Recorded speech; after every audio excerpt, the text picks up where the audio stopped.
একটা সময় সিপিএম এর দৌরাত্ম, পর্দা ছোড়দাদের দৌরাত্ম আমরা প্রত্যক্ষ করেছি। একটা পতাকা লাগাতে দিত না এখানে কমরেডরা, এবার কচি কমরেডদের বার করেছে।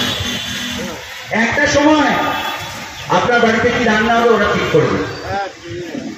একটা সময় ছিল আপনার বাড়িতে কোনো বাচ্চা জন্ম নিলে অন্নপ্রাশন 6 মাসে দেবেন না 7 মাসে দেবেন, সিপিএম ঠিক করবে।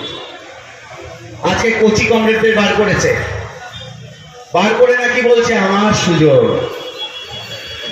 আমি সেই সব কমরেডদের বলতে হবে একটা কথা বলতে, সিপিএম সাপের জাত, সিপিএম সাপের জাত। মা মনসার পুজো করে কিন্তু এই সাপ তাড়ানো যাবে না। এই সাপ যেভাবে যায় সেই লাঠি আমাদেরকে নির্বাচনের দিন ধরতে হবে।